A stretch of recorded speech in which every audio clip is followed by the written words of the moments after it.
Welcome back to the Dynasty Grind. My name is Peter Howard at Pierre Howdy on Twitter and Threads and everywhere else you need an at.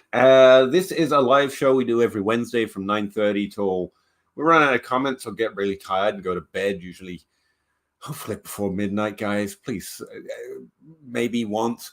Tonight I'm joined by Zach Reed from the Dynasty Dummies podcast and Fantasy Cares this year. You might have seen him over there quite a bit with his rookie notes. And we talk about anything Dynasty Fantasy Football related or just Fantasy Football related. If you have any questions, thoughts, comments, trade ideas, or notes, I guess, that you want to throw out, or you're coming back from some feedback we gave you on your league and you want to tell us how bad it was, drop all of that in whatever comment box, whatever streaming platform you happen to be watching us on. I think we're on 2. Although apparently now Twitter also is back to having a stream, according to the symbols in the corner, also on Twitter again. Although I thought that didn't work anymore, but that's cool. And whatever comment box they allow you, put it all in there. We do it democratically. This is just a fancy way of saying it. I read it in the order in which it turns up in the queue, that it filters in from those different sites. There's no real way to skip that. I have had people donate, and I think it's with the idea that we'll read that comment first. But we're remarkably unwilling to change what doesn't work. So we just keep reading it in order. Thank you for any donations you give. There's just no we'll skip to you kind of a deal. We're just here to talk with anyone that wants to talk about fantasy football or dynasty fantasy football on a Wednesday night, because that's kind of our jam. Let's go see Zach.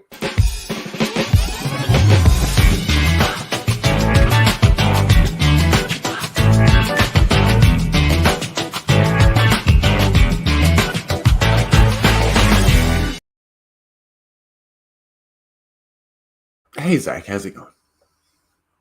It's not bad. It's not bad. We're here. We're grinding. There are people in the chat already. It's Wednesday. Inside baseball, but this is a third day in a row I get to talk with Zach late at night about fantasy football, and it's been a pretty good week for me in that regard. Doing those league breakdown shows has been it's unintended benefit, should we say. Some people would use a different word there. It's the third day in a row you've had to podcast with me, but what I get to is fine. Right. Like I appreciate that. I'll stick with get to. That's fine. We actually have some comments straight away. That's nice. Back to the in-season kind of grind here. Just like Zach Ertz, 23.01 and a 2 tight end premium. That's just a statement of fact, Genji. I actually normally end up with Ertz or Hooper or Jimmy Graham, the old guys, because they can still catch touchdowns. Frankly, that's normally my back of the draft strategy, especially if there's any kind of bump to tight end. So I appreciate the idea. Plus, easy drop week 3. Frank in the chat, why do we give Bryce Young a free pass from last year, but not Will Levis? Because Will Levis was worse. As a prospect and then in season, maybe. And I don't think Bryce Young's getting a pass. He's tanked considerably in value. He's like QB. I looked it up. It's QB what? 20? Did I say 18? I was going to say he's got to be like early to mid 20s at this point. So he was being drafted 133rd overall before last season, and now he's being drafted 208. So I wouldn't say we're giving him a pass. He's dropped significantly in value. That's per DLF, by the way. And Frank, I think too, like your next comment is, I understand Bryce was a first pick, but believing in pick value over what our eyes tell us is what got people in trouble with Trey Lance. Also believing in evaluation and talent over, and again, I don't think Will Levis is bad. I think Will Levis is fine, but I think the people that are looking at Will Levis and seeing the big arm and running out Josh Allen, like that's just wild to me. It's the same thing that happened this year with Drake May, where people are running this out like Drake May is Josh Allen because he can throw the ball far, and that's not how this actually works.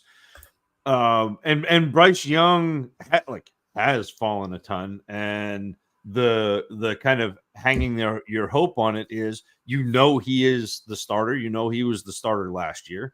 That they are at least trying to improve things around him. And I think things have improved around Will Levis too. So it's not to say that this is a bet, but they're both were below 60% passers, like completion percentage. They both were really similar in their interception rate. Will Levis had the first game where he threw his three of his first 7 passes went for touchdowns, and everyone was all excited. And he threw 4 touchdowns in that game, and it's great. But he threw 8 touchdowns in 9 games and had that big game in the first one, and everyone kind of remembers that. So it's not. I don't know that it's necessarily we're pushing Will Levis down and giving Bryce Young a pass. I think they both need to prove it, because neither of them did.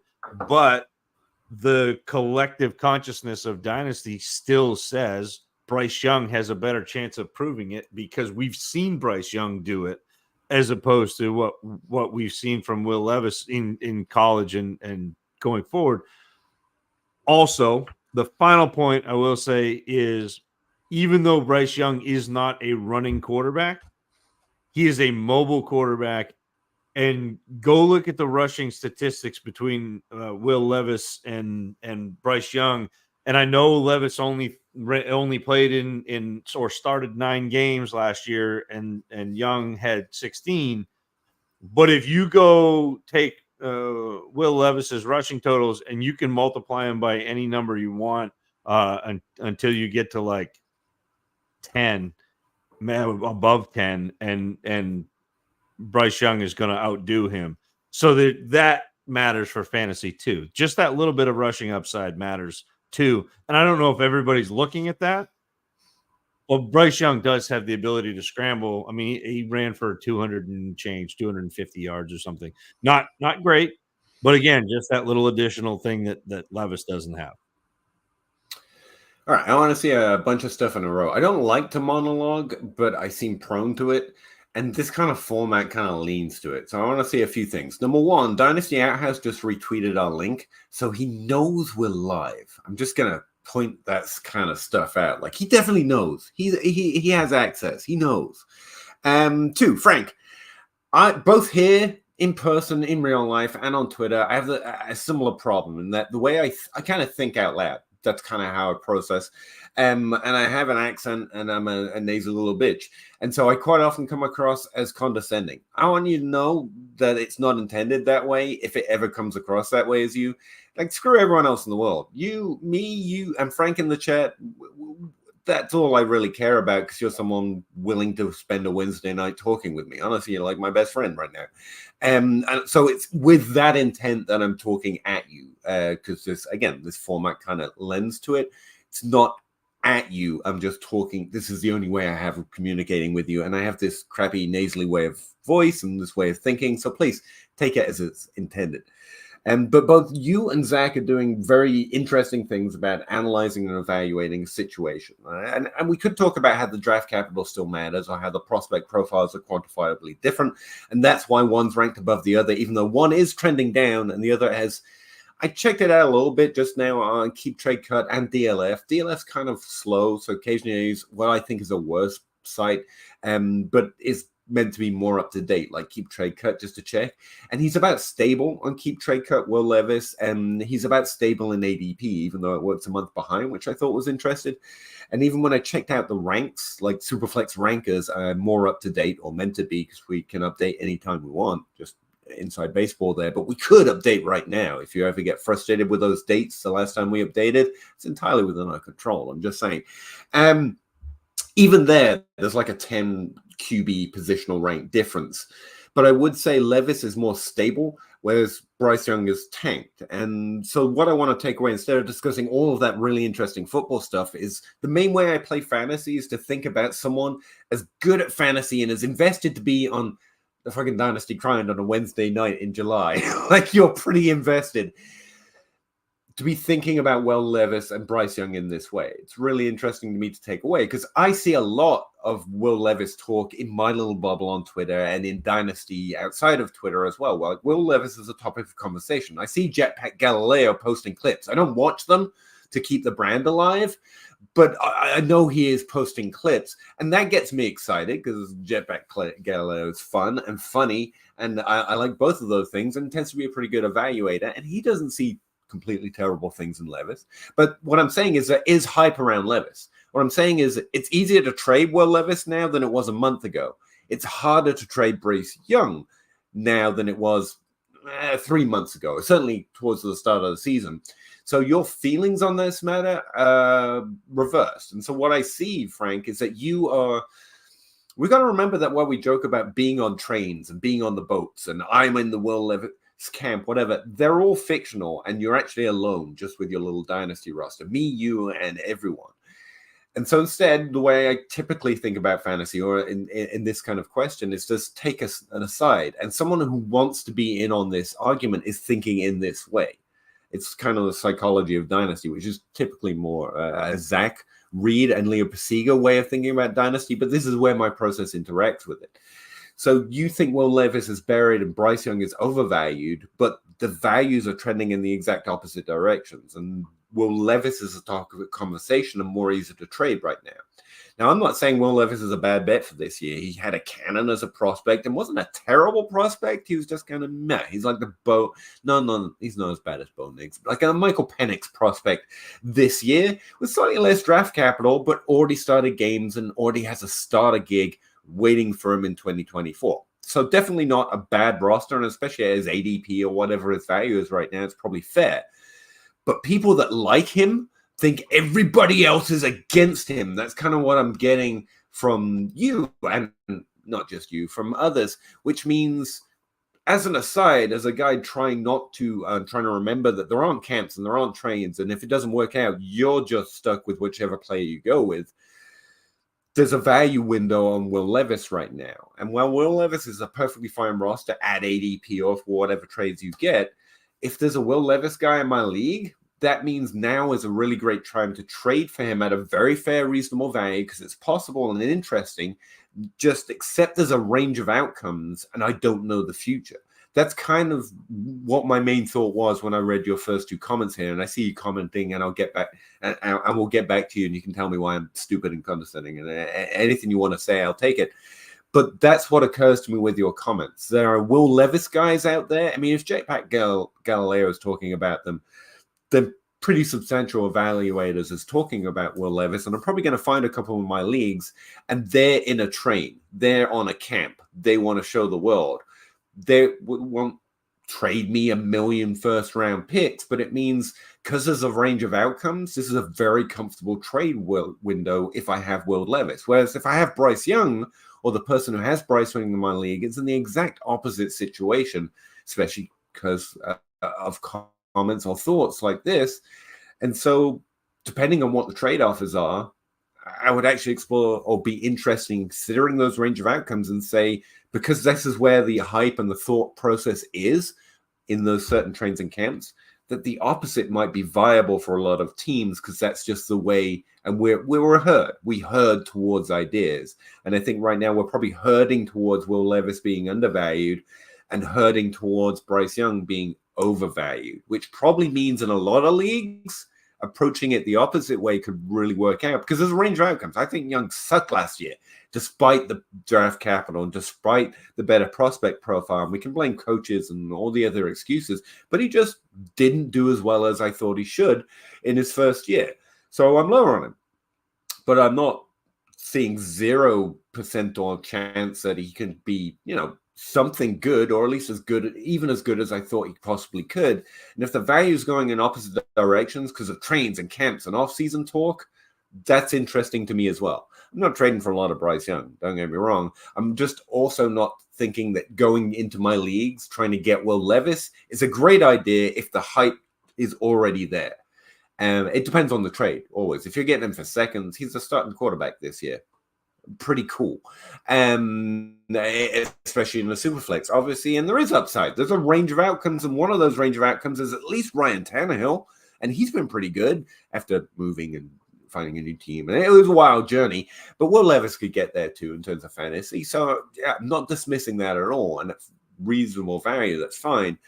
But again, what occurs to me mostly right now is I see what you're saying. I don't see what you're arguing against in my dynasty life. I think people rostering Bryce Young are pretty more desperate, whereas people rostering Will Levis are more exciting, which means I might find the opposite to be true if I was looking to go in either direction in dynasty. I'm not. I'm trading for Dak Prescott. I'm trading for Justin Herbert. I'm trading for Kyler Murray.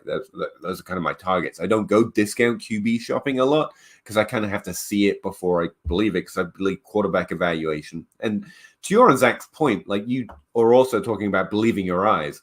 Like, I don't believe my eyes at all. I don't even watch. But especially at quarterback, there's very few people I would trust. Especially to predict the future, not because they're not good or you're not good, but because, frankly, no one gets it right consistently, like at a 50% rate, even the ones that I would vaguely trust. Like, it's a really hard position, especially to trust your eyes with, I think. I mean, NFL teams are wasting first-round picks on Bryce Young, to your point. So, yeah, that's what occurs to me mostly. That's mainly my takeaway from my teams and what I would apply any of this to in Dynasty. It's that I think exploring the opposite in some leagues, if I was playing Dynasty in a way where they were interesting targets one way or the other, I would take the opposite away, because I think, despite this might be all perfectly true, but the values say different. Young's trending down. The hype's definitely cooling. Whereas Levis is the exact opposite, as far as I can tell, in my leagues for my Dynasty experience. Now, if you find the opposite, then the opposite is true. Again, I don't like the monologue. I just seem prone to it. Apologies for that, everyone. Zach, do you see what I'm saying? Like, I want to take like an astral projection point away from what Frank's saying. Like, all of that, yeah, cool. But like, I think in actual leagues, the opposite is true. Levis is growing and Young is down, which means, as someone trying not to believe I'm in a camp because they don't exist, the opposite might be more interesting. That's basically it. Well, and I think that's part of the phenomenon that you see with when you have a great player who all of a sudden becomes a good player, and the community runs like down past it, and they just are done. I mean, like the Mike Evans thing.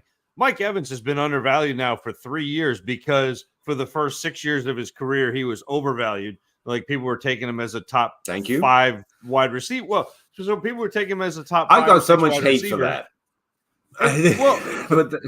And he had one season where he was the wide receiver 3, and that was great, and it paid off that season. But now, he's like a half a step down production wise from where he was.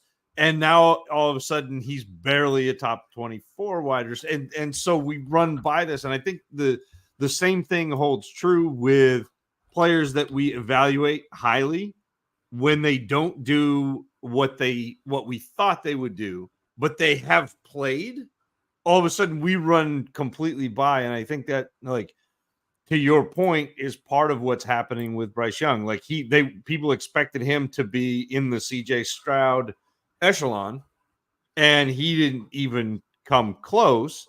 And so now people are, his value has come down, and rightly so. His value has come down, but I think people run past it. And I don't think I think most people shrugged at Levis when he came out, and most people shrugged at Levis last year, and people are still kind of shrugging at Levis.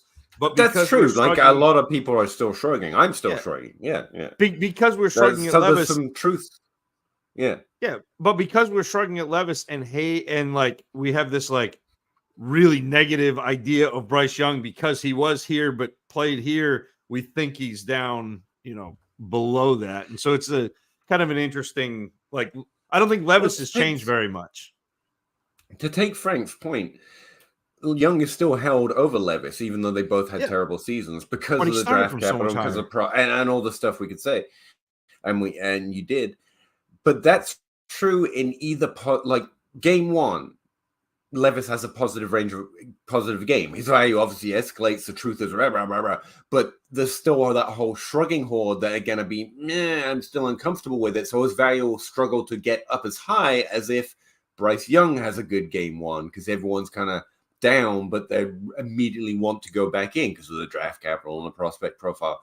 So like a positive game from one or the other, Young would immediately have a better value increase than Levis. And if they both have a positive game, and so it becomes this almost this non-zero sum or the zero sum. I'm not sure what that means, I guess.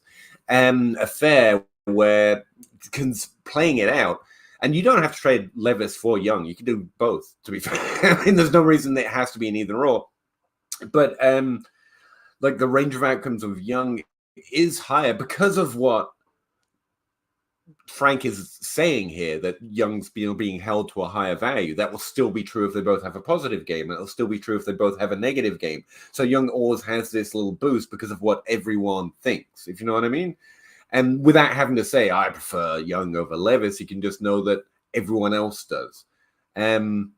So you could believe this about Levis, Frank, and go all in on Levis. But also, if you get a chance at Young, you know you can take advantage of them because the minute he has a positive game. And that's kind of what I said at the end of the season. Quarterback value is fairly stable year one to year two, even with a terrible season. Again, Young's dropped, but to your point, he's still significantly higher over other starters in their second season because of his prospect profile and draft capital. And all you need is a value window to immediately have a better turnaround than doing anything with him this offseason. So you could look for that as well while still being a Levis guy. That's kind of, again, it's just how I think about Dynasty these days. It's not this guy, that guy. It's what does that guy think about this guy, that guy. Does that make sense? I don't know. I think it's an interesting comparison there, Frank. Welcome to the psychological side of Dynasty, Peter. There's plenty of room over here. Genji, Kyler Bajon, AJ Brown, Tank, JT, Rice, Kenneth Walker, Will Levis, Deontay Johnson, Benson, not Tajay Spears, Wicks, fifth round out for my head, Jerome Ford, Sam Darnold, Greg Dulcich, just to make Zach happy because I always say that one wrong. How'd I do? Oh, rate the draft kind of a thing. 2-point tight end premium, Superflex 12 team.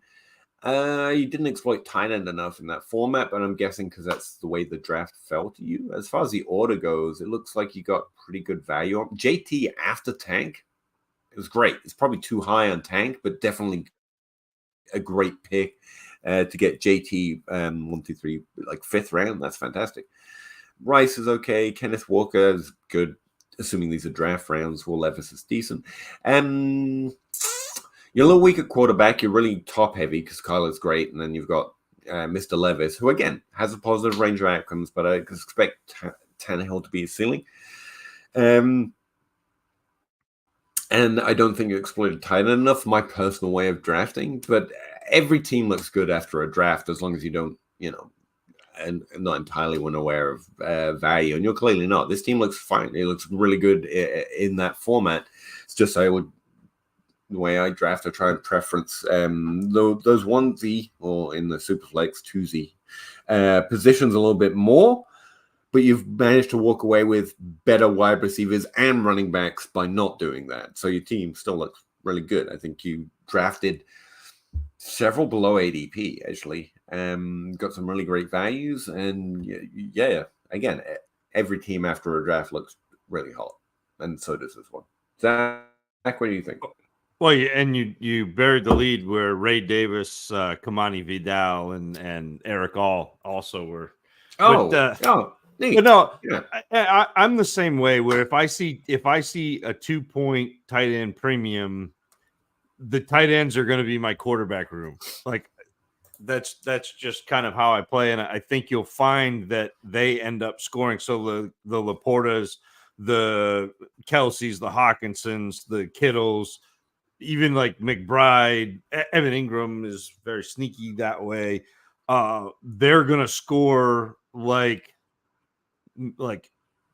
mid first round like mid top 12 quarterbacks or high top 24 quarterbacks, and you're gonna be a lot happier because you're gonna be able to get them a little further down. But not a bad. What do you got? No, speaking of which, I do mean to record my own podcast at some point, gentlemen. I keep doing other stuff, but I'm going to break down the tight end position, so I'm a little into that research, and it's a really interesting top 5 breakout year for tight end. Top 5 is difficult to track, not my podcast right here, right now, but it's such a small group. But one thing I have noted is we're kind of due more. For tight end, it's really weird to call them unusual because they happen pretty consistently after the 3rd year. Smaller percentage, but very consistently 3rd, 4th, 5th year. We'll hit about 13% in terms of the percentage of top 5 breakouts that happened in the 3rd year, in the 4th year, and the 5th year. So it's a weird position breakout wise, and it's a small group to actually target, so it's difficult with my process. But one thing that does stand out is 2nd year breakouts. While it's a good year for those too, and they've been a little bit more consistent to happen when they should. We get about one every year, one every other year, and we've been doing that. Whereas breakouts in the 3rd, 4th, 5th, the old times haven't been happening, even though they're about as consistent. We've had back-to-back years without that happening.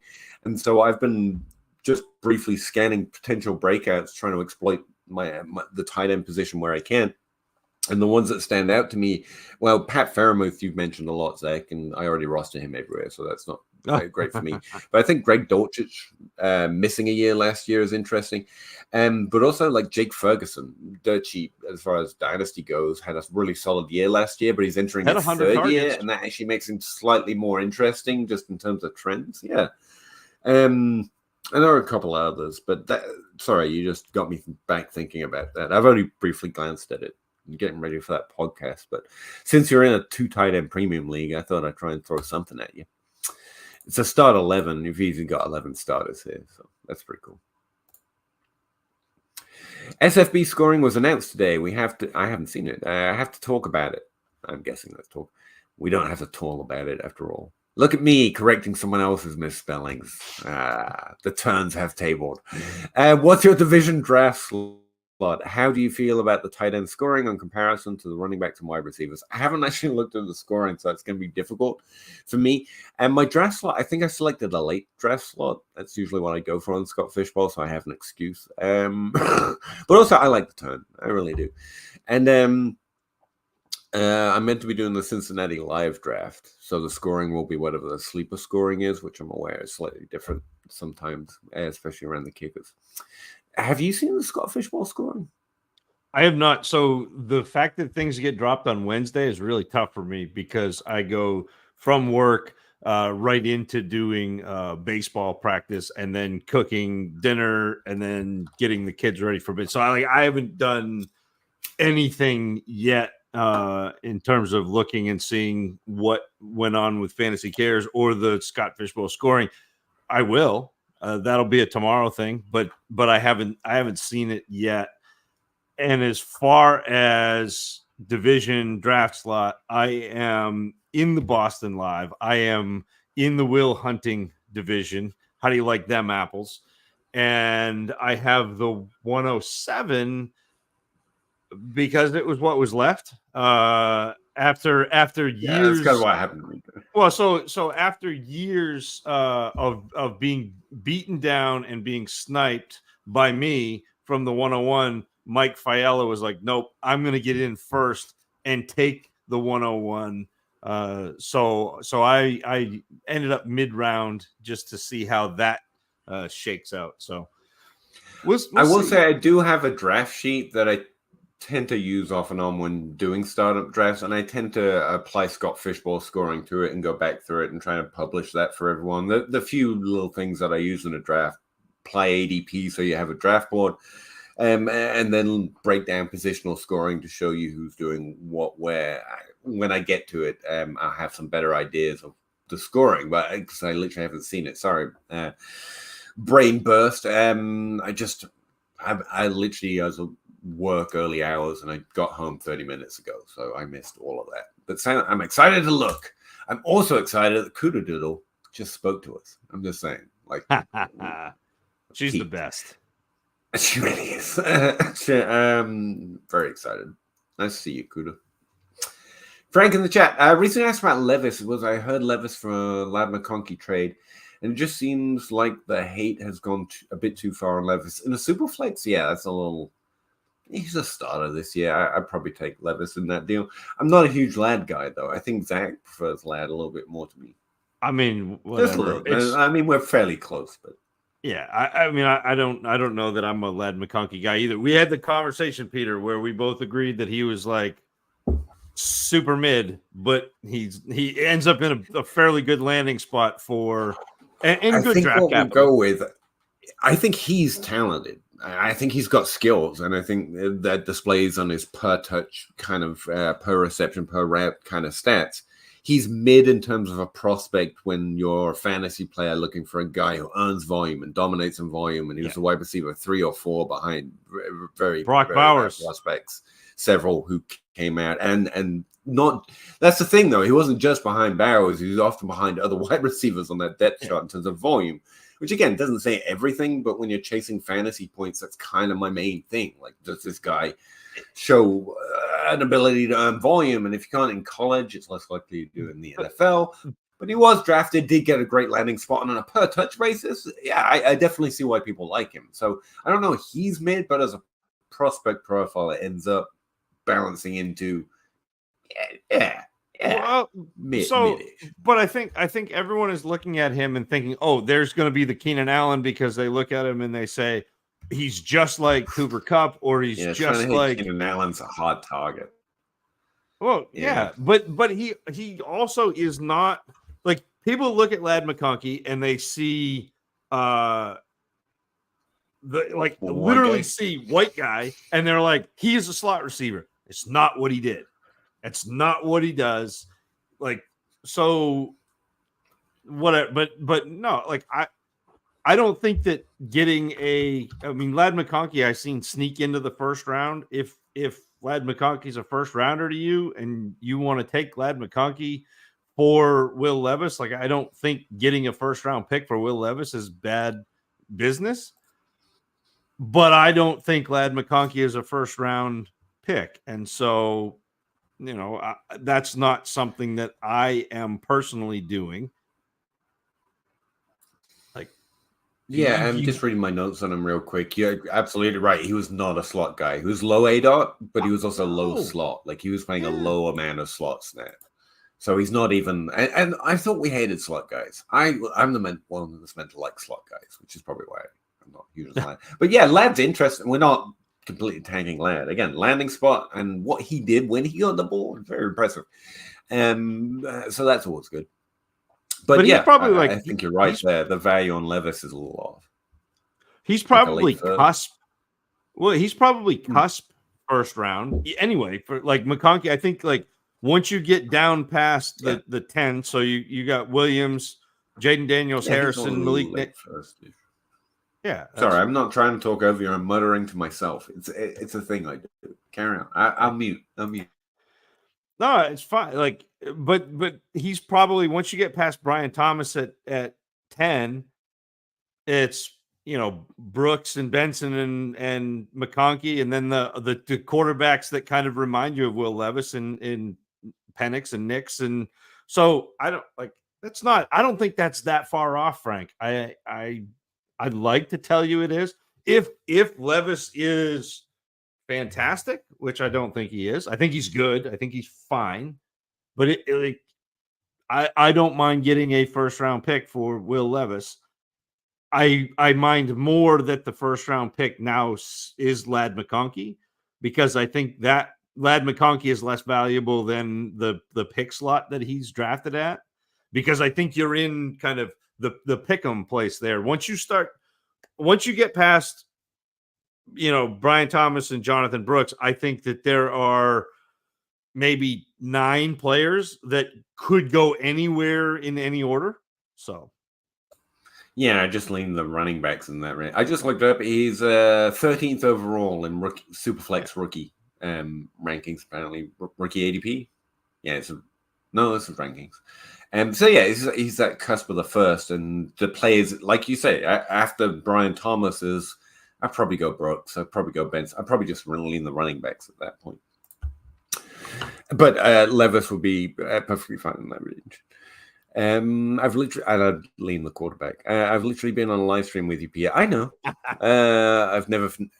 I know you're never condescending. I'm actually very I'm not condescending to people, but I get that I come across as condescending. It's Peter's me. the worst. I just accept it at this point in my life. I'm not trying to condescend. I don't consider myself above literally anyone, but that's the way I process and think and talk. Even on Twitter, I come across that way to a lot of people. I'm like, I'm going to own it, but yeah, I wasn't. Just if it matters to you. In a 12-team Superflex 1 PPR start 10, Stroud, Cousins, Russ, Gino, Gibbs, A-Chain, Chase, I'm Ross St. Brown, AJ Brown, Puka, Lockett, commit. Would you take JT Waddle for Chase or ASRB? No, I keep Chase. Maybe AS. Maybe Amon-Ra. We're in a wide receiver bubble, and that gives me like Waddle isn't that far away for me, and I know he isn't for you either. He's lower because last year sucked, but he's had that level in the NFL of production, that top 12 level. That was a rookie year, I think. Like that's hot, and JT's a solid ad. Not for Chase, maybe Amon-Ra, but I probably still keep Amon-Ra, but it's pretty close. To add JT, that's pretty nice. I think Amon-Ra St. Brown is really close to that top. He's in it. Yeah. Well, I mean, he can't be because then there'd be four. No, wait. No, like he's in that Lamb tier, like just below the triumvirate, as you say. I have Lamb in the like. To me, it's close. To me, it's Jefferson, Chase, Lamb, St. Brown. Like they're all right there to me. Yeah, I go back. Amon-Ra St. Brown averaged almost 21 points a game last year in fantasy. I was looking at it again. He's legit. I was looking at it again with that value formula. I was like, God, CeeDee Lamb did well last year. It's good to see. And Amon-Ra St. Brown, we've been on for a minute. We love the slot guys. It's normally everyone else who hates the slot guys. I have been waiting, and I'm actually.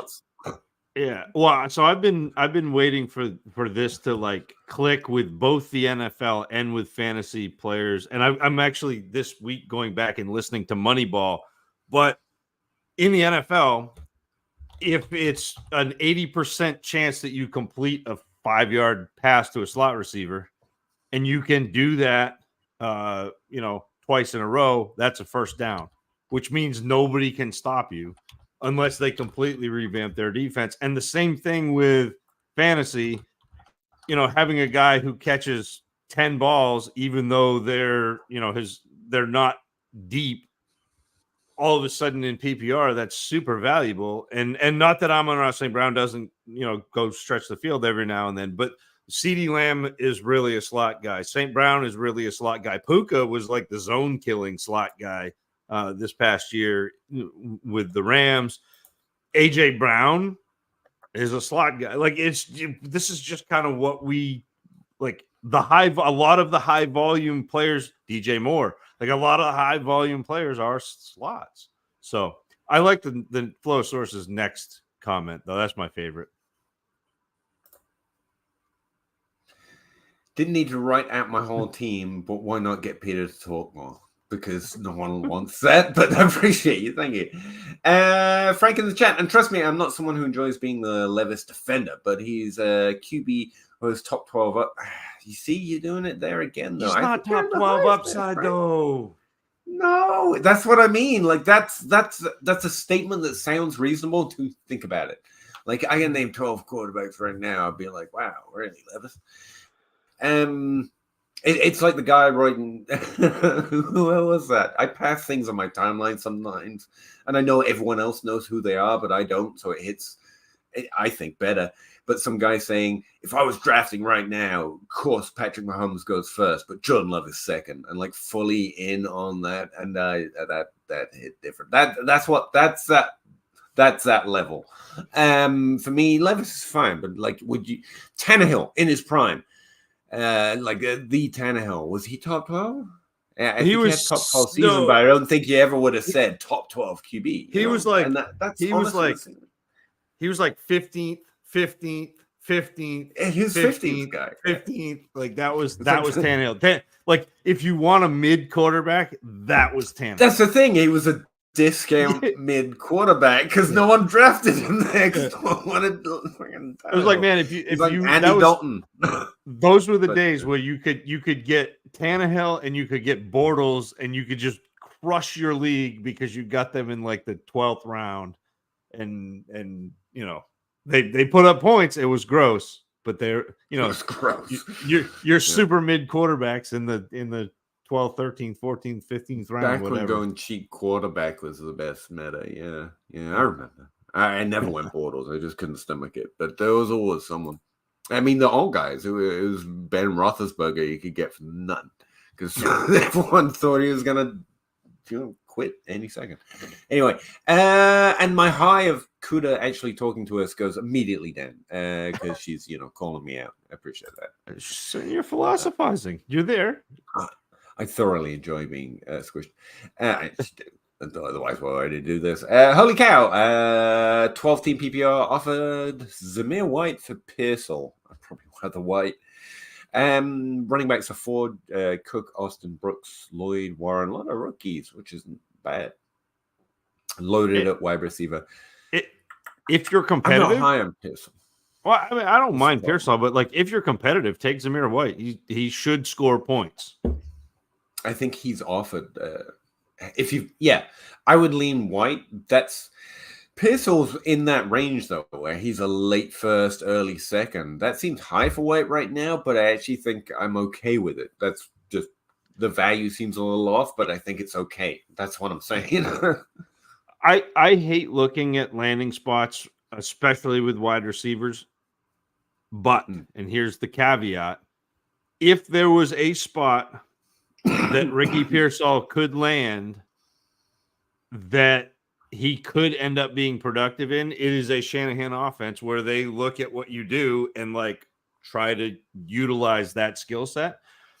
In that offense, if you put Ricky Pearsall in motion, which is, I mean, that's all he did at Florida, he can be productive. But again, if my team is competitive, if you're saying you're loaded at wide receiver, if you are, marginally competitive with your quarterback situation, your tight end situation, I don't mind adding Zamir White because I think that he is going to be productive in Las Vegas this year. I mean, he's going to be probably a mid-high running back too. Fine. I don't think Pearsall's that, and I think you kind of get out from under a little bit of the risk. Not that there's no risk in a running back, and especially a running back who didn't have great draft capital. But it's pretty obvious to me right now that Zamir White is going to be, the guy carrying the ball.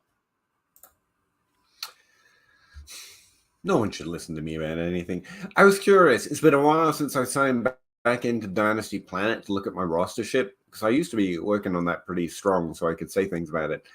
You have 100% Pearsall, don't you? Nope. I do have 100% someone. Do you want to know my highest rostered wide receiver is? Only on MFL because Sleeper sucks. I've been dragged into some of those leagues, but I'm not signing into that. Who's that? McConkey or St. Brown? St. Brown's up there, though. Yeah. It's Bateman. We hadn't even discussed him tonight. I could have told you that. I went 100% Bateman last year, and you never go full Bateman, Peter.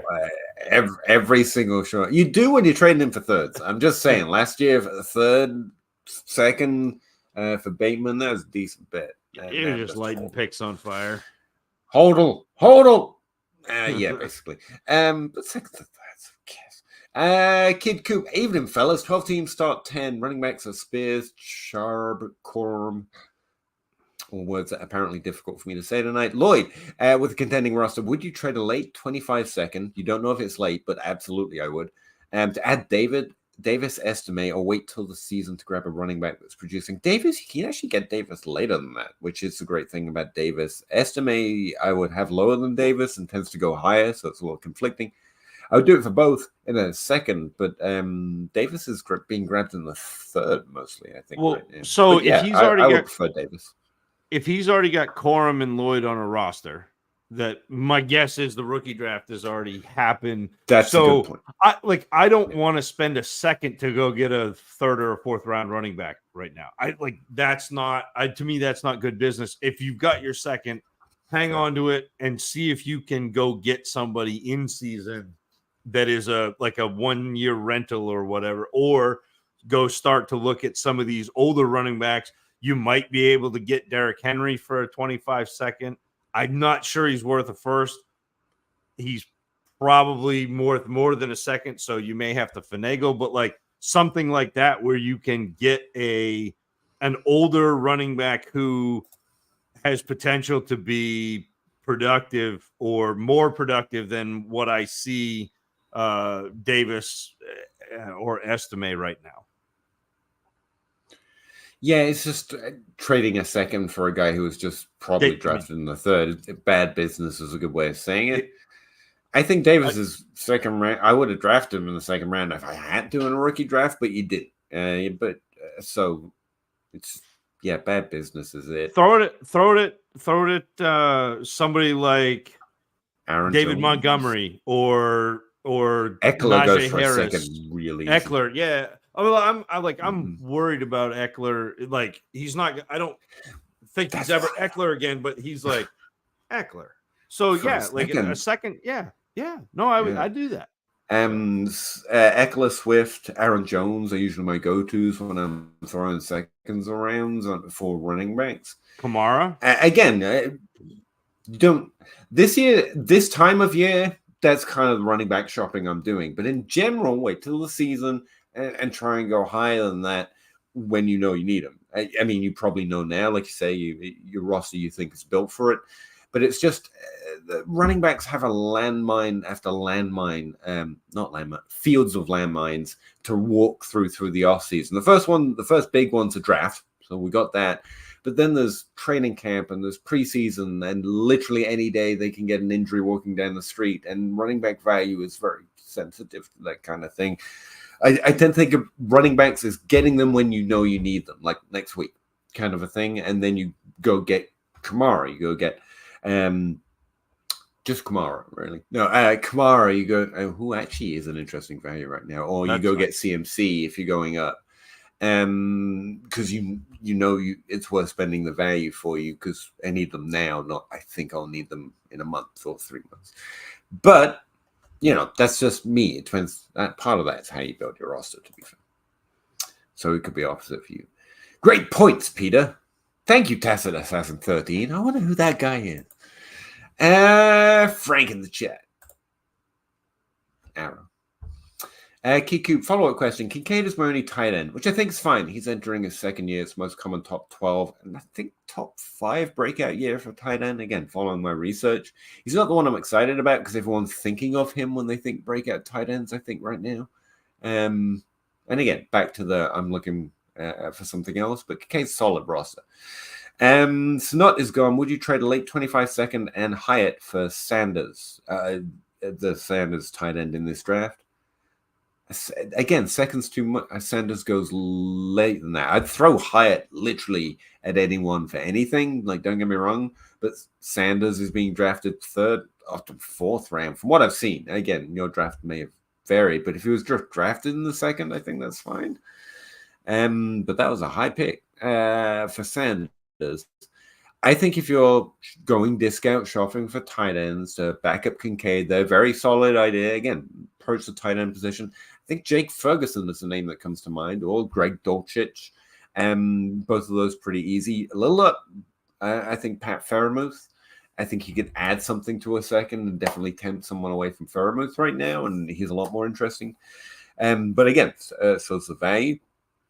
Who else? Because to you, Zach, am I missing any big names other than going up for Kittle? No, I mean, I think that's pretty much you're kind of limited to what you've got for tight end names because most of them aren't relevant. The Evan Ingram is always the one, but if he's on a competitive team, you're not going to pull him for cheap. But if he is not on a competitive team, he doesn't have a lot of trade value because people look at him and go, oh, Evan Ingram, he's old and he was great. He was great 1 year and then kind of disappeared. But that's and I do like the Jermaine Burton in the third. Like I like Burton's that good pick too. Yeah. He is talented enough that he could be the Tyler Boyd replacement this season, which doesn't really move the needle, but gets him on the field. And then depending on what happens with, contract situations and that sort of thing, like I think he's a good player. He reminds me of, and this is all has been my evaluation, my little kind of tagline with Burton is he reminds me of like Tamu Drake London. So he's like Drake London, but like without the hype and maybe like a couple like the corners missing or whatever. But right. And I think Burton's a solid add in the third. I start to think positionally rookie drafts, especially on any team where I'm not top 3 or so, and then I've usually traded those picks. But in the third round, I have experienced and looking at ADP, might not be available. Burton's solid, like everything Jack just said. I would thumb up, but I'm grabbing a lot of running backs in the third round. I found Braylon Allen there a few times. Corum's dropped to me there once. A lot of Bucky Irving, as well. And Vidal has actually got enough hype that he's sometimes more in the second round, actually. Same with Lloyd. And so in the third round, I'm getting the other running backs in that tier. I'll grab Ray Davis there. I'll grab Corum if he's not gone. I'll grab Braylon Aaron for sure if he's still available. And so I tend to lean the running back in that round. For ideas, you can't show us your entire available draft, but that's what I've been doing in the third. For me, Burton is kind of the canary in the coal mine. Like I want Burton before those running backs. And I always break ties to running backs, but to me it's Burton, and then all of a sudden you're into the Corum, the Lloyd, the Irving, the Jalen Wright, the Ray Davis. Like so I still want Burton there, even though the running back traditionally is the way I break ties. I still think Burton has that. Again, third round capital, a decent player, a good landing spot, like all those things I like. A lot of the concerns were off field for Burton. And so seeing a team allocate a third round draft pick to go get him says to me we're in and he is going to be at least a piece of our offense going forward. So that's where I'm at, even though, you tend to get the quick points. The running back is kind of the popcorn popper in rookie drafts where like it just kind of happens quick. I've become so wide receiver reverse because it's a popular thing. Everyone's trying to grab their favorite wide receiver. Not that that's what we're talking about with Burton. I think that's a really solid ad. That's where his ADP's at. He's a very solid prospect and a good landing spot. I mean, what more could you want? That I actually have, like, I've got Burton, Wilson, both solid ads right there if Wilson's available as well. I even have Jatavian Sanders above those wide receivers. My ranks are so wide receiver reverse by the time we get to the third round, probably to my own detriment, because there are some really solid. Again, Burton in the third's great. Wilson in the third would be a great ad too. It's just what's happened to me. This is what Dynasty has done for me. I'm like, everyone drafted wide receivers, I grab all the running backs and maybe even a tight end. I don't know, we'll find out, but I've become very wide receiver reverse at some point. Probably to my detriment. But again, you're a year ahead. You're a year or two ahead, Pete. Like everyone's gonna catch up. I'm usually too far. I'm usually so far ahead. I'm wrong. That's the problem. I'm like, by the time everyone catches up, that's when I needed to be there. I'm like, dang it. So I was actually wrong in advance. But Zach Harris inbox offer 12 team start 10 PPR Addison and the 203 for Drake London. It's tough for me. I want Addison. But London's got more value than that. Yeah, Are we in draft? Do we have any idea who is available at the 203? That might even swing it for me. Well, I mean, you're odds are looking. Brian Thomas hasn't, but if he fell to the 203, I'd be pretty happy. I mean, you're looking. You could end up with Benson, either of those quarterbacks with like Nix or Penix, Benson, Roman Wilson, Brooks. Burton, all of those running backs, Corum, Lloyd, Irving, Jalen Wright, Ray Davis, like any of those.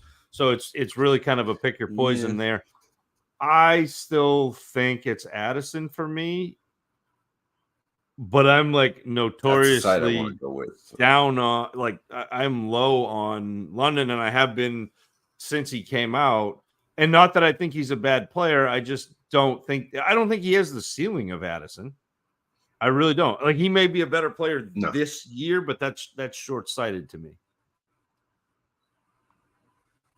We both want to go with Addison, although I will admit you're probably meant to be able to get more out of London than just the 203 with Addison, but we prefer Addison, so we're kind of okay with it. That's not the great, again, maybe bad business, but that's where we're going.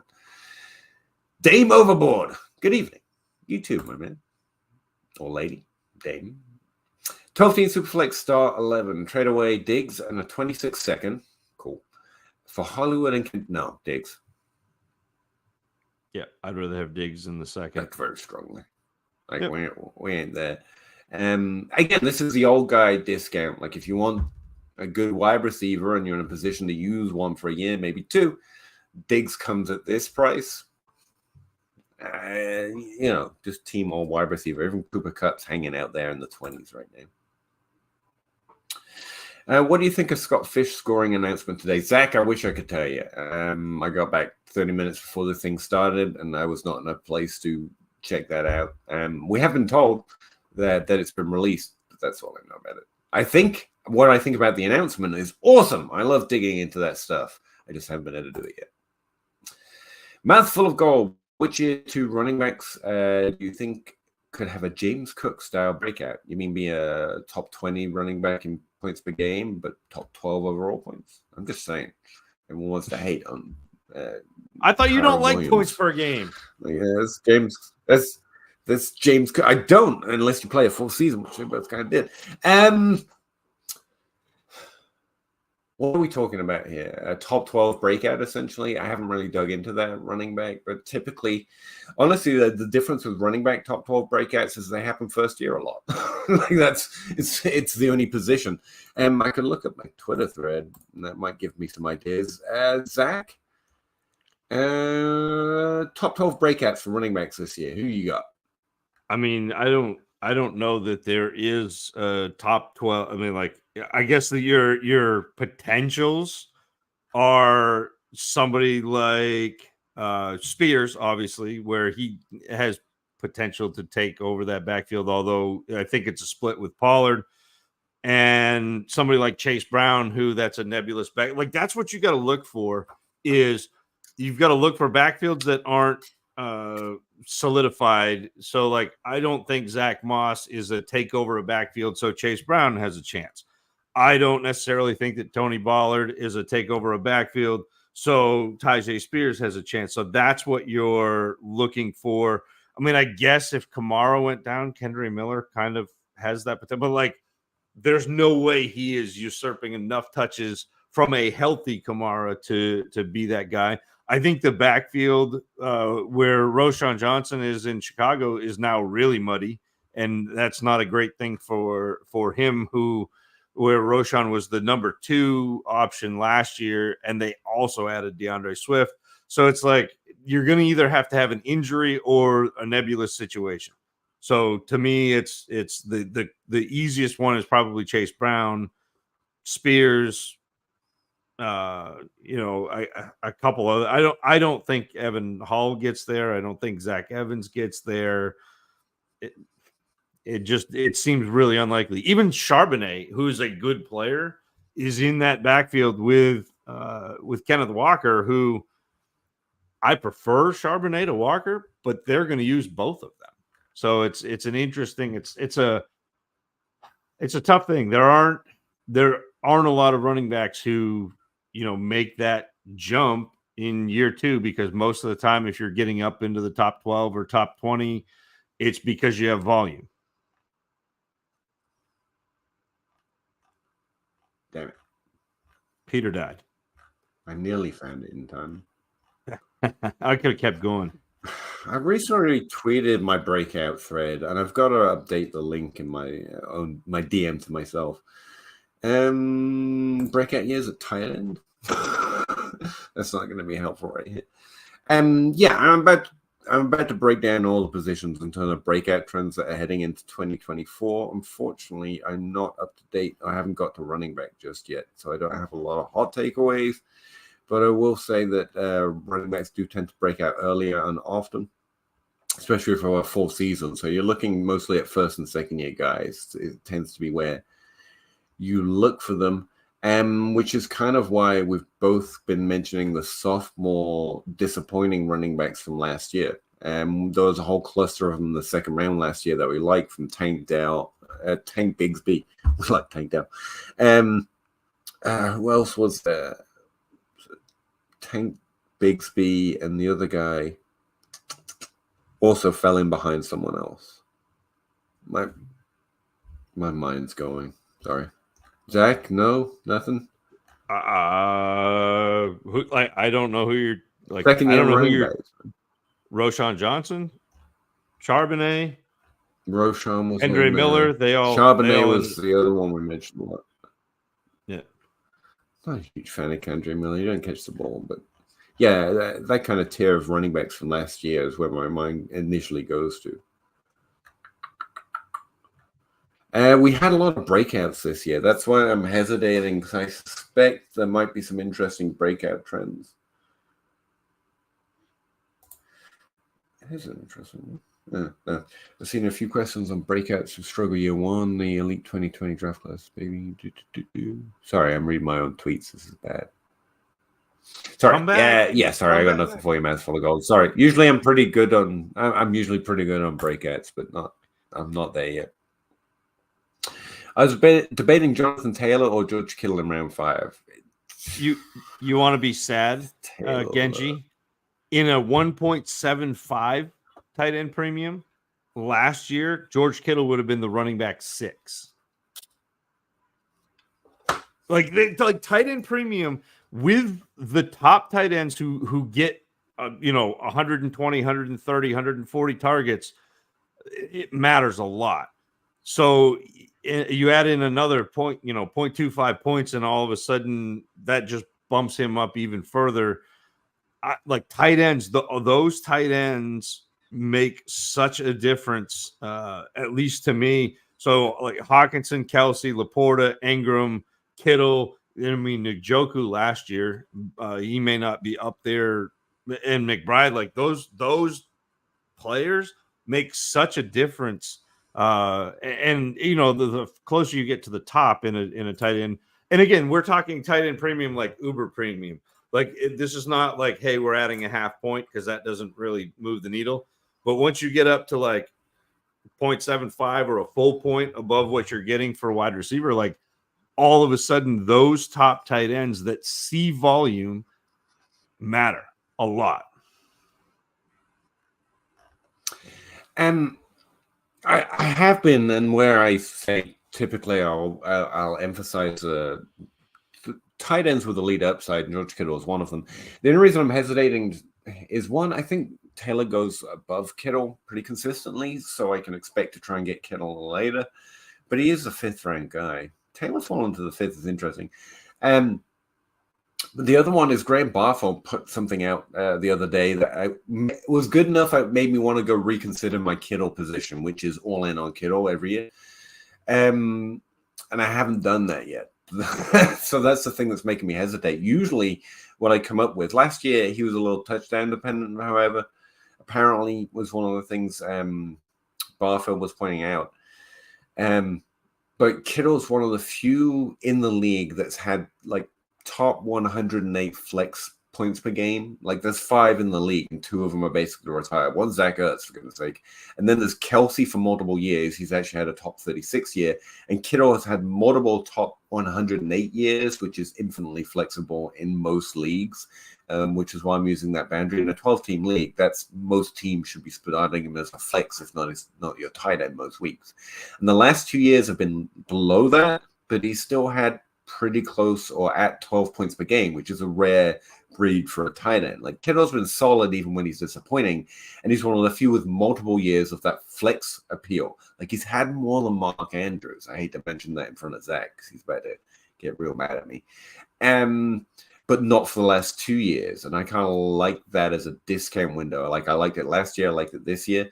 Having said that, positionally, Jonathan Taylor in the 5th has almost as much advantage, but for the running back position, because he has that top 5, not top 6, running back upside. Dynasty-wise, I do lean towards tight ends. They play longer, their value is a little underrated, and it constantly gives you that potential edge at that position, whereas running back value arcs are much more, like Taylor's already going through it, it's much more volatile and much more depressing over time, where you just end up rostering them because no one gives you the value.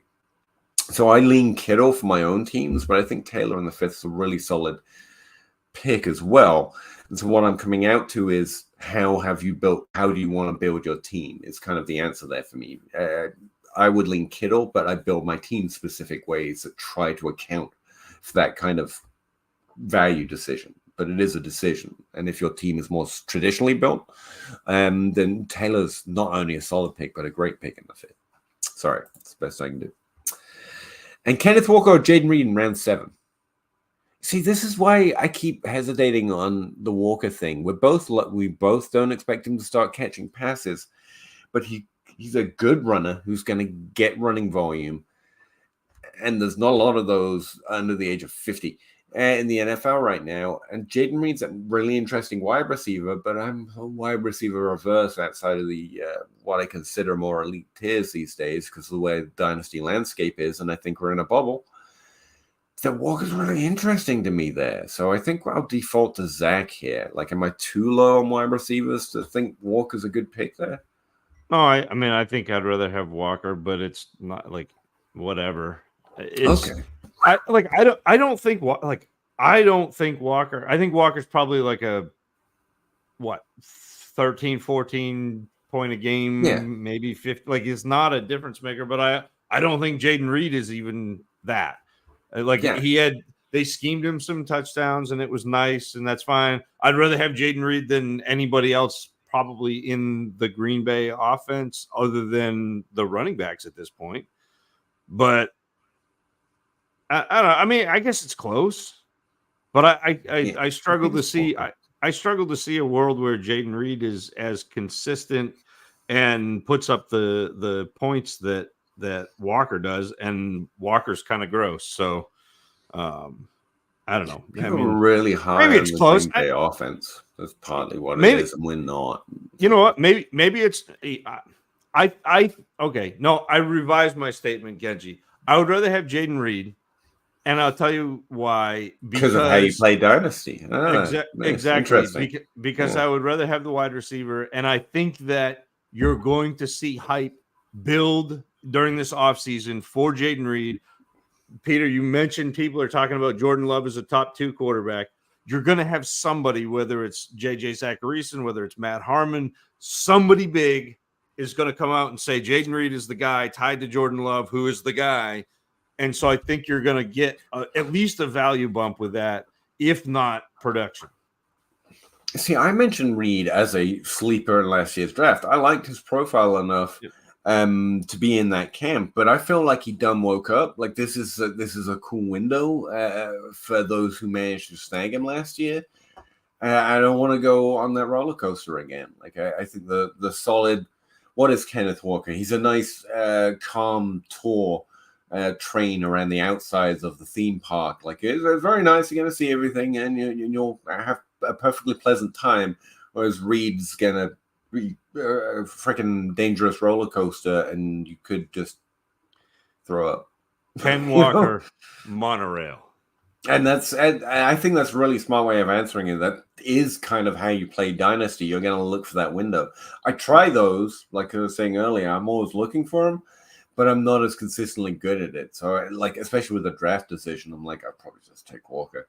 But again, kind of goes to how you want to play it. Like, if you're willing to go in on those windows, play it like Zach. Sorry, my dehumidifier just decided it's full. Reed maybe. But I would just take the more solid bet. Frank in the chat, SFB scoring isn't totally locked in yet. Oh, isn't it? Oh, he teased some of it today, but he's tweaking numbers as of this posting. Oh, okay, that's good enough. But the big one was returners get big points. Traylon Burks has value again. Burks is back. Justin Fields. Here we go. Back in.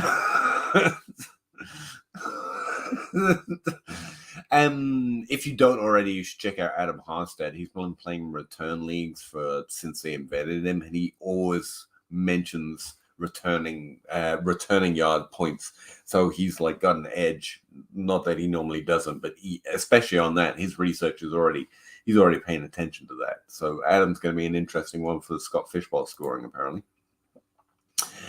So we should prepare for Greg Deluche breakout post-out sleeper. I think he's a reasonable bet at current value, which is a boring way of saying, yeah, I put him in a trade. I did. The trade was about something else, but I thought tight end could use some bolstering.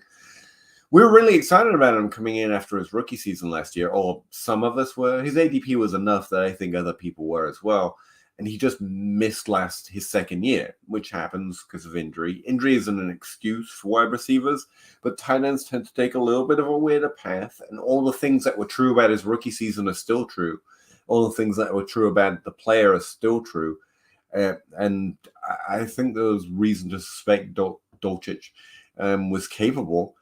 And instead, he's going to try this year instead of last year. But you're getting a little bit of a value segue because of the missed year. I kind of like that idea. Yeah. But again, it's like I would go for Jake Ferguson first because he actually did something last year, also entering his third year. And he's on an interesting team. But Dolchich is on the if I'm looking to bolster the back end of that title, I think he's a really interesting roster. Yeah. 12-team start 10 Dynasty Superflex PPR. Last year's champ was stacked team. Would you have CMC and Tyreek or Bijan and Addison? CMC and Tyreek. Yeah. Even though Bijan and Addison is the Dynasty play, let's keep winning. This is like 100 times out of 100, despite the fact that some teams could be building, because in season it'll be easier to trade CMC and Tyreek from better. And so even if I'm building, I'm like, I'll wait till season before I trade for Addison, and I'll get a lot more on top of Addison for Tyreek at that time. That's more than kind of the way. I mean, yeah, but yeah, Bijan is Bijan's a nice piece. Like I want Bijan, but I don't think CMC and Bijan are that far off in dynasty value, or they shouldn't be. They shouldn't be too far off. Because there are three phases of value, and we're still dreaming on Bijan, and we're like, we know what CMC is. I don't think we have completely grasped what CMC is. Like, he is so far above and beyond what all of the other running backs that you could roster are in terms of points that, like, I'm going to. Huh? We forget. We think this is one of the reasons me and Zach simpatico a lot. We rank preference, what we want, what we would do. The reason I have CMC, I'm assuming you do too, above in if you were to do ranks, is partly because a lot of teams are going to prefer Bijan Robinson because it's dynasty and because of age. And honestly, Bijan has that ceiling. It's really hard to hit that ceiling, even when you have that ceiling. There's literally only one, Christian McCaffrey so far. Like that's how rare it is. So we would preference CMC with the idea that he doesn't cost as much. He is ranked low by more people than he is ranked higher than it. Like, we're win orientated. So who would I rather roster? Probably Bijan Robinson, because I think I can trade him for CMC with a plus, and whatever that plus is just extra juice, right? Right, but giving Addison is decently far off Tyreek, though. That's the problem. But get like so you would like to have Bijan so you could trade him for CMC plus, but if you're giving up CMC to get B, so like you know what I mean, like that's you're the not. thing. So we land on the CMC Tyreek side, but Yep. the answer should include if you have Bijan Robinson, you have more in most leagues to most other teams. So don't do that even. Yeah, that I just like sometimes I forget I did a whole ranking of the Explain series and it really helped me figure out why some of my ranks were weird. And some people didn't like them because they kept making mistakes with them. And part of it is that like I rank CMC higher not because he's better, and like Zach was saying about dreaming on, but because I can get CMC plus for Bijan in a lot of instances, and that's really interesting to me in Dynasty because value versus points per game balance is interesting. Where it's a whole game, but yeah. If I'm rostering CMC and Tyreek, I don't trade it straight up for Bijan and Addison. But if you have Bijan and Addison, to more people in more leagues, you probably have a little bit more value there to work with. So yeah, that's the full answer, I guess. Thanks. Haha. You're welcome.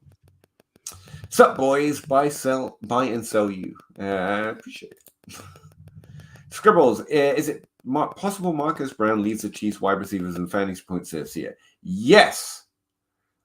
I don't think that's the more likely outcome, as much as I'd love to say it, because I think they clearly got Marcus Brown as a relatively cheap veteran ad that does a lot of the stuff that they need to replace with the loss of Tyreek Hill very well. But they want it to be Rashee Rice, and their team in general is not squeamish of a lot worse legal troubles. So I think the expectation is it's Rice, who's going to be the majority of that wide receiver room. And the full answer is it's still Kelsey, my guys. It's still Kelsey is part of the receiving offense of the Chiefs that you want. Rice is interesting. Marcus Brown is really relatively cheap, apart from that one trade we just saw. Way into it, and we know he's talented, veteran or not, aged out, lost all value or not. He's always been a little undervalued for me. But he kind of has a pretty steep top 24 ceiling, even in the years he's been good. He was on a top 12 pace once or twice, but he's always capped out at 24, inside the top 24. Whereas Rice still has some of that, yeah, maybe. But the real answer is Kelsey, just to be clear. Zach will chime in if I ever miss anything, which I do frequently. But I think I annoy him by constantly saying, "Hey, Zach, got something to say about that?" So I'm just going to move on. Dave, you put up a challenge this week. I'm game. Party hat guy, heart, football, goat. I didn't think I knew that one, did you? Purple speaking guy, definitely a shouting guy, I think. Muscle flex, okay sign. What's that? Fine? The fine symbol? That might be the chef's kiss. I don't know. Chef's kiss. And that like devil depends horns. on where you get it. Could be, I mean, we could they could be fighting words here too. So true. Thumb up symbol, fire symbol, sun symbol, panda, monkey, boat. I'm gonna say boat. I'm going with boat. Cherry, chili, lemon, green square, lemon. I like the repeat of lemon, by the way. Different kind of boat. I'm going to say ship. Statue of Liberty. Football. That's the comedy and drama symbol. That's interesting. Flying off super guy. That's what I see. I see a superhero. Then there's like a little cat. Then a bell. Then a lock symbol. Heart, $, tick, too easy. Purple heart symbol, followed by, I don't know the name for that, but it's a music symbol that like goes at the start. It's a treble clef, right? It goes at the start of music notes. You play music. I don't. I'm not meant to do it. I don't read music, though. I feel like I hit a clean 70% on that Toronto Dave. You're going to have to come back and pay us another $50 to get your driver's license, though. Buy and sell you. Ask his feet. Is this a Rex Ryan? What are we doing? We were talking about someone at the time, but we're so slow. It's difficult. Brock Bowers of Devontae in a 12-team 1.5 tight end premium. Devontae's undervalued. It's pretty close. It's just because I've seen it. It's nothing against Bowers, but like Bowers is like if he's Kelsey, then you lose. If he's any other tight end except for Kelsey, then it's you either win or it's a push. So I'll take that bet. I tell you a stupid trade I just did. I was in a draft and Brock Bowers was falling, so it was just a regular league. No overthinking here.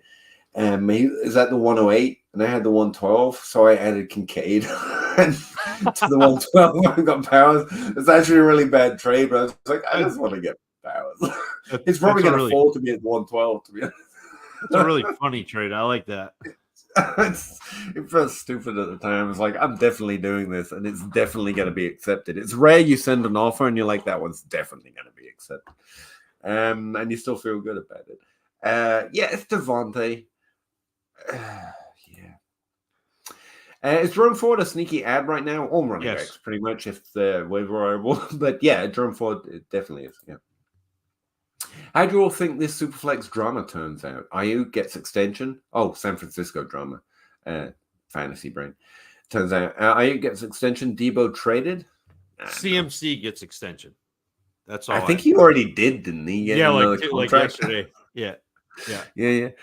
Well, he got a second. Like he got the long-term contract when he got traded, and then got an extra, like 2 days ago. So honestly, again, not to astral project your point here, but I think once again, fantasy completely misunderstands this wide receiver room. The fact that it's a conflict is because Ayuk is good with Debo.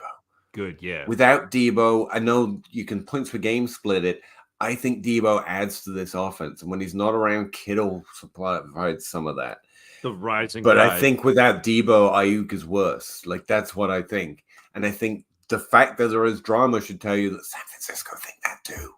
Like that's the problem, and so if you want to de-fantasy brain yourself, you're like, I'm not excited about Ayuk being unleashed from the lack of Debo. Like that's a bad thing.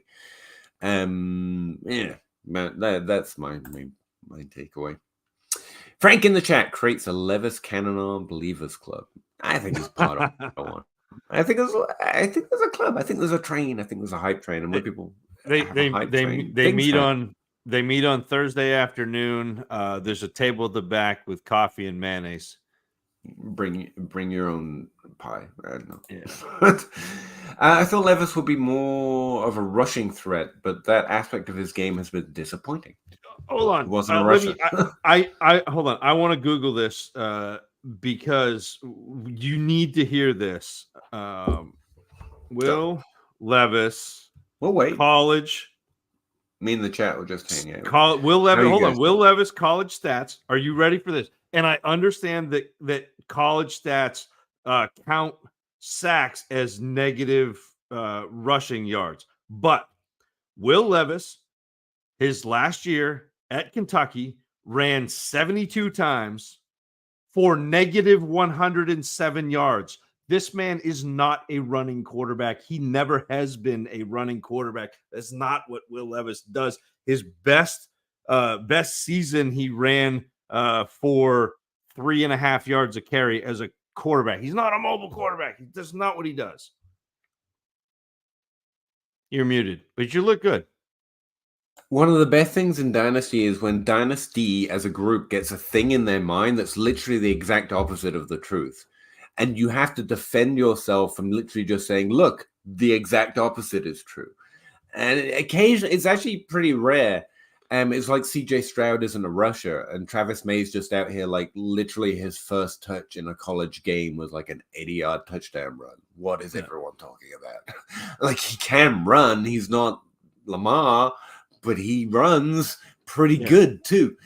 Like the opposite is true as Levis. Somehow it got into the idea that Levis is a cannon and he runs, and it's like, well, because everyone wants him to be Josh Allen, and he's not. Yes.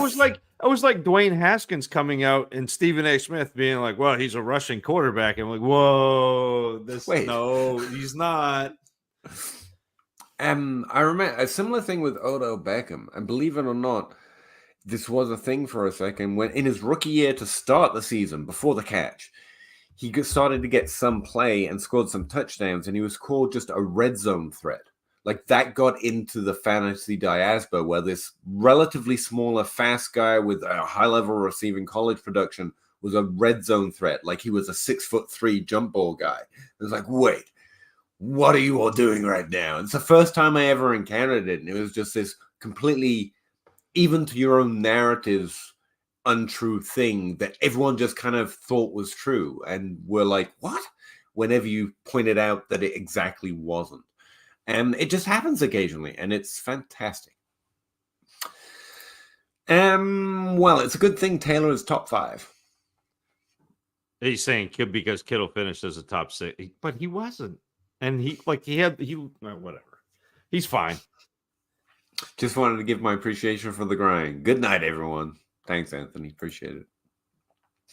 Lean running back for scarcity. Figured I can move them for whatever. In season, it's easier to trade running backs. It's just, because people are like, oh, wait, I need some of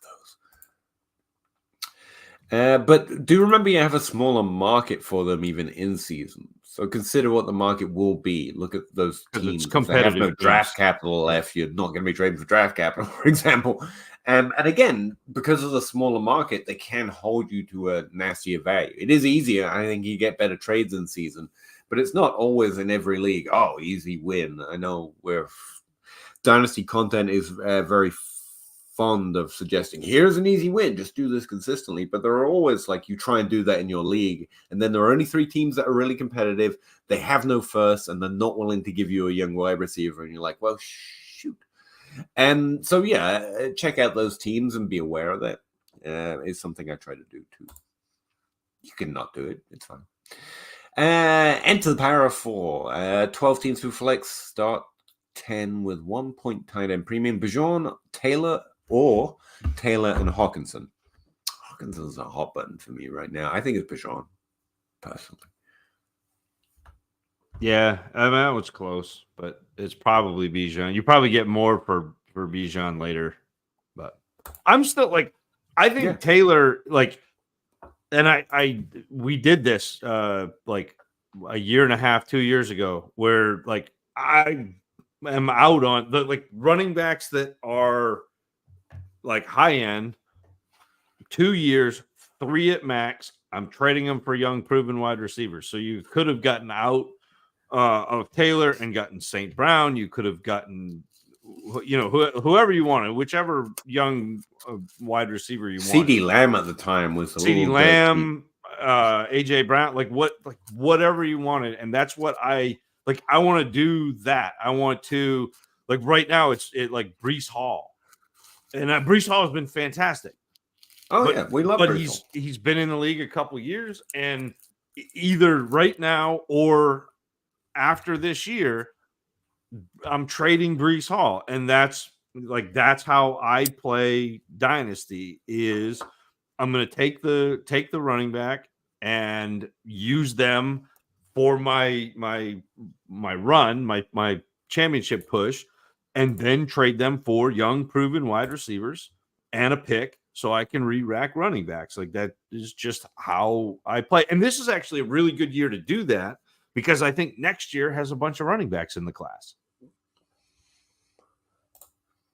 You had me at tight end. Did I have you at tight end, or did I have you at... No, forget it. Thanks, Bob. Into the power 4. There's one edge left I see people ignoring, really leaning into a format. Yeah, I mean, that's often a really good way to go. Again, to your point, 2 point tight end premium with 3 flex spots. I'm going to go into my startup and try to get one stud quarterback, and then 4 as many tight ends you can get. Yes. No, that's literally how I have played Russ's leagues. So Dynasty Outhouse runs the Trade Addicts leagues. It's 1.75 tight end premium. I won TA11. I started off the draft with Josh Allen, and then ended up my rosters are a little bit different now because I made a few trades because Mark Andrews got hurt. But like it's Kelsey, it's Kittle, it's Andrews, it's whatever you have for those top tier tight ends, and that's how I play that because you can actually flex in a tight end. You can super flex in a tight end and be better off than having your quarterback there. So Philip J. Fry, inbox offer, give Puka and DJ Moore, receive CD Lamb. That's a DJ Moore heavy. This is kind of an Easem swap, but I do prefer CD Lamb. DJ Moore is a little bit of a heavy price to pay for it, but I want CD Lamb. Yeah, I still think I take CD, but that's pretty fair. I just normally I'm trying to consolidate. That's fair. And I think CD Lamb is better than either of those players. If you look at your roster and you're like, I need more starters, then keep the two. But with this, especially with this roster, you'll be starting St. Brown, CD Lamb, Tyreek Hill. That's not too bad. Yeah. What are we starting? Start 10. So yeah, like I want the hammers. I want the guys who are putting up the points advantage, and I still think CeeDee Lamb does that. And he certainly did last year. Can't break out in 30%. Remember, he couldn't break out in the third year because he hadn't hit 20% target share yet. I had fun that offseason. I had a lot of fun pointing out that was wrong, and I had a lot of fun trading for CeeDee Lamb that year. I missed that year. How many leagues do you guys play in, and how did you get in them? It's a good question. I've actually consistently tried to consolidate because I started at like 50 when I first got into Dynasty, and I hate leaving leagues, but slowly whittled. It really helped out when I moved to mainly MFL because that's where old people like Zach that I ended up running into and enjoying spending time and wanted to play together. Tend to play. I'm in 5-6 leagues if you include the 2 sleeper leagues, which I don't, so 4. But my sleeper leagues, that's where my patrons wanted to play because they hate me. So we did that, and then Matt Spencer, who I'm a huge fan of. If you don't know him, he's not a big content creator guy or anything, but he's a whiz with statistics, data gathering, and coding and stuff, and I really like him. And he invited me to a league, and I didn't want to say no. I'd love the chance to play with Matt, and that's mostly how I end up in leagues. It's who is asking, who is in it. I'm fortunate enough; I've met enough people that play now that occasionally they start a league, and I want to play with those people or that person. Unfortunately, the one thing that keeps happening to me, the way it expands, is John Bosch will start another creative league. And I really like John, and I really want to play with John. A lot of the people that sign up for John's leagues, and I always get into it. I'm like, okay, I'm really going to study and understand this league. And then 3 weeks in, I'm like, John, I'm probably leaving this one at the end of the season as well. But I do want to be in a league with John that doesn't drive me batty. I'm a very vanilla league kind of a guy. And John's like, I've just come up with this great idea. And they are great ideas, but I just can't keep up. And I need to know everything, or know what I know at least about fantasy as soon as I log into the league. I don't have to remember a whole bunch of stuff that isn't true in any other league. I don't like that. But yeah, that's how I end up in them mostly these days. And I actually think that's a fortunate privilege thing. So I can remember not being in that situation. And it's rough, man. I used to just toll. I don't know. Search on Flea Flicker looking for open vacancies or starting leagues with people that you didn't know. Scroll's probably the word I'm looking for. Yeah, but it doesn't feel quite right. That's alliteration, but that's assonance, not consonants. There you go. If you're looking to get into that, engaging in the community helps. Fantasy. I mean, one of the unknown, or I think least often mentioned aspect of fantasy cares and getting involved in Scott Fishbowl and going to the events or going to even the expo, like I went once, meeting people. That just talking and having fun and doing the nice around. You bump into people and you find people that you connect with and you like, and you just enjoy talking fantasy with them, and they end up in a league or starting a league, and that's kind of how you get there. So you're doing the right thing. Hang out with Dynasty Outhouse on Twitter long enough, you'll find a good league with people that you want to play in. Well, and that's I think that's the real crux is, and it's not really a secret, but like the secret is there's a really good Dynasty community on Twitter. And if you just go in, the rest may be hellscape, but the Dynasty community is pretty cool. and like if you get in and are active and interact, because that's the other interesting thing and the fun thing, and it's also the double-edged sword. It was what makes social media so terrible, but it's what makes the Dynasty community on Twitter so wonderful. Is people will interact with you, and so like when I first started back. I mean, you're talking 2014, 2015.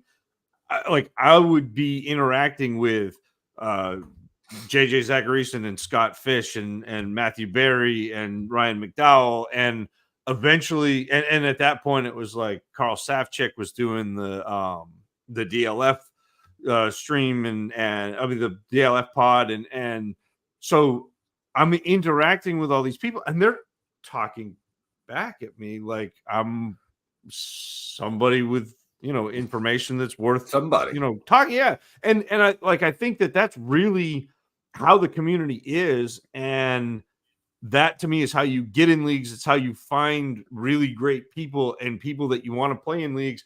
Most of my leagues are Russ Fisher will say, hey, I'm starting a league, and I'll say, great, who's in it? And then he gives me a list of people who are in it, and I'm like, yep, or maybe the next one, whatever. And so like that, like I only now, when I first started, I played in tons of leagues. I play in 16 or 17 leagues. I was actively trying to win money. You should go listen to the Trade Addicts podcast that Russ and I did last week. It was just the two of us. And we talked at length about this sort of thing. But like I started off where I had my home league, and then we got into doing the podcast content creation, and I was like, I can win money doing this. And so I got in a bunch of leagues, and I was making enough where my job has a shutdown over the week of Christmas and the week of New Year's. So like there's no work, and so you don't get paid. And I was making enough money that the payouts would come Christmas week for fantasy football because they didn't have the extra week in the NFL season. And I was making more than my paycheck from fantasy football. And that was awesome. And then I realized that was a lot of work and it wasn't as much fun as I thought it was. And so I started getting in leagues with people that I enjoyed to be in and cut my leagues way back. And so like both of those are good ways to do it. I think I'm in 4 leagues right now. I really want to have a 5th. I like to have 5 dynasty leagues. It kind of rounds things out, but like it's really get involved in the community, find good groups of people. I mean, we just did a Rate My League show last night that was 14 people who came together on Twitter in 2020 and put together this dynasty league that is awesome. And that is the easiest way, probably the best way to do it is interact and get a group of people and start a league. Yeah, if the question is like, how do I find good leagues? Because I get that one occasionally. I got a few things that I say. One is play everything. Find out what you enjoy. I enjoy vanilla, it turns out. Like I've tried some crazy stuff. You might enjoy IDP. It's fascinating stuff. Lots of fascinating stuff out there. Try everything, play it, see if you enjoy it. Second one is literally, well, it's like what you were saying about the community in general. You know how you get JJ Zacharyson on your podcast? You have a podcast and you ask him. Like that seems rare and pretty cool. And that's kind of the whole community. You just talk to him. and stuff like that. And it's the same with leagues. The other thing outside, I think a lot of people, even I, end up thinking platforms. I want another MFL league so that Dynasty Planet brings all of my players together. I don't want to have multiple platforms. I don't like more than one thing. I want one buying card. I don't want 7, that kind of thing. It just tends to be how I think. So people think platforms. Do I play the FFPC to win money? Do I play on Sleeper? Do I play on MFL? I would encourage you increasingly to think, one, who's in the league, like Zach was just saying. That's the third thing. But the second thing, which I think is sometimes underrated, is look for commissioners. Dynasty Outhouse, there's a reason we're all in his leagues and love being in one. He's a fantastic commissioner. Don't tell him because he's already running too many leagues. Like, don't stress him out about it. But it does stress him out. But he's a fantastic commissioner. John Bosch, for all the crazy league settings, and if you're into that, he's your guy. But he is a magnificent. Don't tell him I said that. I've got to pretend I'm running a hate you thing going with him. Don't ruin this for me. But he is a magnificent commissioner. Scott Fish, I don't know how much of it he does anymore, but he's a great commissioner, if nothing else, and he's many other things. So go looking for the commissioners in your community, in the people that you like talking to. Don't think famous necessarily. Just look for commissioners, and when they start leagues, you get interesting. Who's in that league? What format is it? Is it kind of format I like? I'm in. And that has done wonders to my Dynasty life, just having good commissioners that just are great at that. And it's not just payouts or organization, which is a lot of it. It's just trust, and also the way they keep the league fun and the way they keep everyone in it engaged. There's a lot of different things of being a good commissioner. Resolving problems in a fair manner turns out to be pretty awkward for some people, and good commissioners have learned to be, or just are good at that. And so I think that maybe the one I say the least, that's probably just as important as anything else about finding good leagues. Who's in it, but also who's running it. If you have that luxury, find a good commissioner and you're set. Yeah. And holy cow, get it? Because we did it. We're there. Yeah. We off-season grind's got a earlier. Yeah. We'll take it. We'll go over there.